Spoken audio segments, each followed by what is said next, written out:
तर रसिक हो, आपण भक्तीबद्दल बोलत होतो. ही जी भक्ती आहे ना, ही 9 प्रकारची आहे. आपण जी भक्ती समजतो ती 9 प्रकारामध्ये त्यांनी सांगितलेली आहे आणि याचं खूप असं विस्तृत वर्णन भागवतामध्ये येतं. तर ते 9 प्रकार कोणते? श्रवणम, कीर्तनम, विष्णोः स्मरणम, पादसेवनम, अर्चनम, वंदनम, दास्यम, सख्यम, आत्मनिवेदनम, अशी ही 9 प्रकारची भक्ती. तर त्या त्या भक्तीमध्ये एक एक नाव श्रेष्ठ त्यांनी सांगितलेलं आहे. तर श्रवण भक्ती ही राजा परीक्षितानं केलेली आहे. तुम्हाला आठवत असेल, जिथं भागवताला सुरुवातच तिथून झालेली आहे. तर परीक्षित राजाला त्या सर्पाचा शाप लाभलेला आहे आणि 7च दिवसात तो अगदी मरणाच्या दारात जाऊन थांबणार आहे. आणि त्यासाठी या दुःखातून मी कसं बाबा सावरू म्हणून जेव्हा तो विचारतो, तेव्हा शुकमुनी त्याला भागवत कथा सांगायला सुरुवात करतात. आणि फक्त 7 दिवसाच्या त्या अत्यंत तल्लीनतेनं ऐकण्यानं मोक्षपद त्याला प्राप्त होतं. त्यामुळं श्रवण भक्तीचा अधिष्ठाता जर कोण असेल तर तो राजा परीक्षित आहे. त्यानंतर कीर्तन भक्ती. कीर्तन भक्ती मी म्हणालो आत्ताच की साक्षात शुकमुनी हे कीर्तन भक्तीचे एक अत्यंत परम पदस्थ असे म्हणायला काही हरकत नाही. स्वतः व्यासांचे पुत्र आहेत ते. ज्या भगवान व्यासानी, बादरायण व्यासानी 4 वेद म्हणजे एक संध असं वेद होते, तर ते 4 भागामध्ये त्यांनी विभाजले. ऋग्वेद, अथर्ववेद, सामवेद, यजुर्वेद असे हे 4 वेद त्यांनी स्थापन केले. आणि त्यानंतर तुम्हाला माहिती आहे की महाभारत असं एक अत्यंत बृहत असं काव्य त्यांनी निर्मिलं. तर अशा या व्यासांचे सुपुत्र म्हणजे शुकदेव, तर ते कीर्तन भक्तीमध्ये श्रेष्ठ मानले जातात. त्यानंतर जी भक्ती आहे ती विष्णोः स्मरणम, स्मरण भक्ती. तर स्मरण भक्तीमध्ये सर्वश्रेष्ठ असा जर कोण असेल तर तो आहे भक्त प्रल्हाद. तुम्हाला माहिती आहे की हिरण्यकशिपूनं नानाविध त्रास दिले की या भूतलावर मी सोडून बाकी कोणताही परमेश्वर नाही आहे, त्यामुळे तू दुसऱ्या कोणाचंही नाव घेऊ नको. आणि तसं जर नाव घेतलं तर भरपूर म्हणजे अगदी कडेलोटाची शिक्षा दिली, हत्तीच्या पायाखाली लोटलं, उकळत्या तेलामध्ये टाकलं, नाना प्रकारचे कष्ट प्रल्हादाला दिले. पण प्रल्हादानं स्मरणभक्ती काही सोडली नाही आणि त्यामुळंच तो विष्णोः स्मरणम असं जे आहे ते स्मरणभक्तीचा अत्यंत उत्कृष्ट नमुना जर कोण असेल तर तो प्रल्हाद आहे. आणि पादसेवनम तुम्ही बघितलेलं असेल, शेषशाही विष्णूंच्या पायाशी कोण बसलेला असतो? आपण आयुष्यभर ज्या लक्ष्मीच्या लालसेनं आपण जगत असतो, काहीतरी करून पैसा मिळू देत, तर अशी ही लक्ष्मी स्वतः विष्णूंच्या पायाशी जाऊन बसलेली आहे. तर पादसेवन भक्ती करती येते आणि त्यामुळंच तिचं नाव हे अत्यंत श्रेष्ठ म्हणलं जातं. तर पादसेवन भक्तीमध्ये त्यानंतर आहे अर्चन भक्ती. तर स्वतः हा जो पृथ्वीराज आहे तर तो या अर्चन भक्तीमध्ये श्रेष्ठ मानलेला आहे. आणि वंदन भक्ती, अक्रूर याचं उदाहरण दिलेलं आहे. तुम्हाला आठवत असेल तर अक्रूर हा कंसाच्या दरबारातला मंत्री आहे आणि श्रीकृष्ण आणि बलरामांना मथुरेतून पुन्हा वृंदावनातून पुन्हा मथुरेमध्ये घेऊन येण्यासाठी म्हणून हा अक्रूर गेलेला आहे. आणि येताना रथ थांबवतो एक 5 मिनिटं, कारण संध्याकाळची वेळ आहे, मानस पूजा करायची त्याची वेळ असते. आणि यमुनेमध्ये तो स्नान करतो आणि बाहेर येतो आणि डोळे झाकून मानस पूजा सुरू आहे. सगळ्यात पहिल्यांदा आसन दिलेलं आहे, अर्घ्य दिलेला आहे, देवाला बस म्हणतोय, पंचामृताचा अभिषेक केलेला आहे, पांढरं वस्त्र दिलेलं आहे, खूप सुंदर अशी पांढऱ्या फुलांची माळ त्याच्या गळ्यात घातलेली आहे, छानसा टिळा लावून त्याचं कपाळ सजवलेलं आहे. आणि मग समोर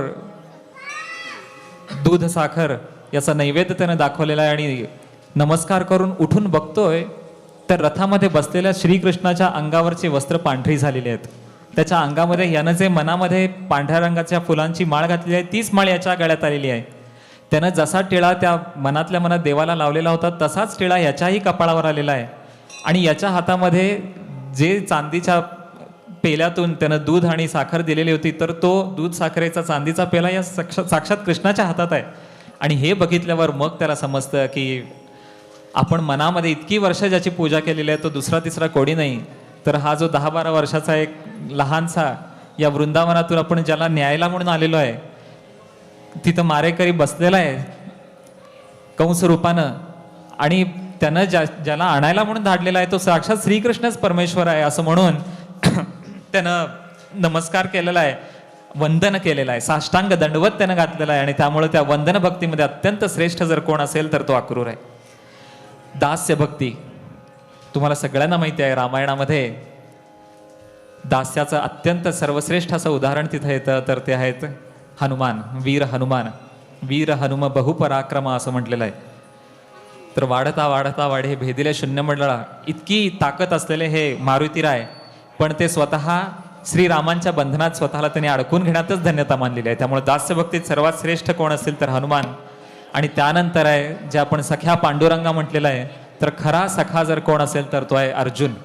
श्रीकृष्णाचा अत्यंत सख्य भावानं श्रीकृष्णाची भक्ती करणारा हा अर्जुन हा सख्य भक्तीसाठी श्रेष्ठ मानला जातो. आणि सगळ्यात शेवटी आहे आत्मनिवेदनम. आत्मनिवेदनाची परमोच्च जी उंची आहे ती बलिराजानं गाठलेली आहे. तुम्हाला बलिराजाची सुद्धा कथा माहिती आहे की वामन अवतारामध्ये हा जो बलिराजा आहे तर तो आत्मनिवेदन करतो, मी बाबा असा आहे आणि असा तुझ्या समोर आहे, फक्त 3 पावलं तुला पाहिजेत ना तर ही घे, म्हणून ते अत्यंत लीन भावानं आपल्या उजव्या हातावरून पाणी सोडतो. आणि त्याला कल्पनाही नसते की आपल्या दारात साक्षात त्रिविक्रम करणारा हा वामन अवतारामध्ये आलेला आहे. 3 पदं घेऊन याच्याच मस्तकावर 3रं पाय ठेवून त्याला पाताळात धाडणारा हा श्रीकृष्ण. पण असं करत असताना आत्मनिवेदन केल्यामुळं त्या भक्तीच्या एकूणच यादीमध्ये श्रेणीमध्ये स्वतःचं नाव अत्यंत वर त्यानं आणून घेतलेलं आहे. तर असंच आपल्याही महाराष्ट्रामध्ये संत परंपरा मोठी आहे, भक्ती परंपरा खूप मोठी आहे. आणि आपण म्हणूनच संत श्रेष्ठ असं म्हणून जगद्गुरू असं ज्यांना संबोधतो, अशा संत तुकारामांनी सुद्धा जेव्हा त्या विठ्ठलचे पाय बघितले तेव्हा ते म्हणाले की आता मी देहरूपानं कदाचित जाईनही परत माझ्या गावी, पण मनोरूपानं मी तुझ्या चरणीच आहे. आता कोठे धावे मन तुझे चरण देखलिया. कसं काय बरं, आता मन आणि कशात गुंतेलच कशाला, कारण तुझं चरण मी पाहिलेलं आहे, त्यामुळे मी आता इथं पूर्णपणे बांधील झालेलो आहे, इथंच बांधला गेलेलो आहे. तर हा अभंग आता कोठे धावे मन हे आपण पूर्वाच्या तोंडी ऐकूया.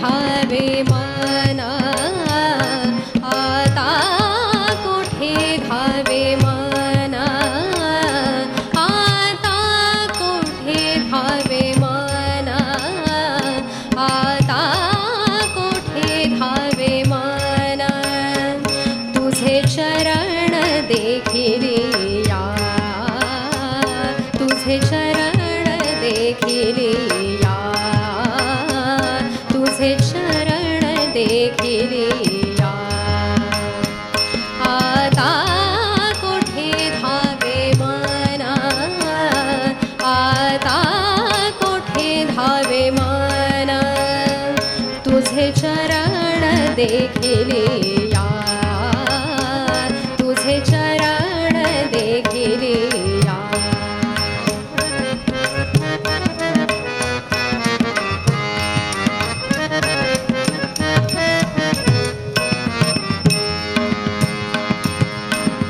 भाग गेला क्षीण गेला भाग गेला क्षीण गेला अवघा झाला आनंद अवघा झाला आनंद आता कोठे धावे मन आता कोठे धावे मन तुझे चरण देखिलिया तुझे चरण देखिलिया.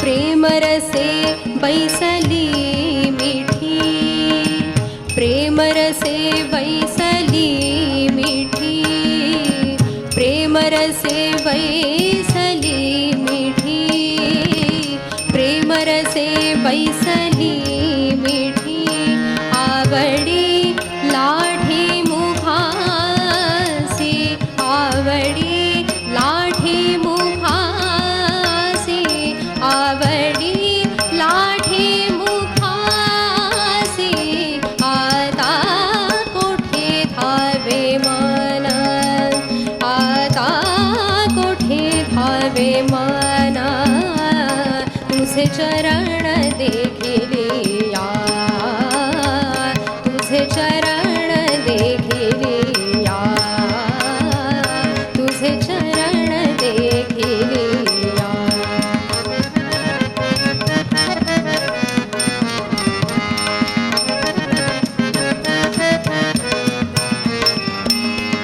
तुका म्हणे आम्हा जोगे तुका म्हणे आम्हा जोगे तुका म्हणे आम्हा जोगे आ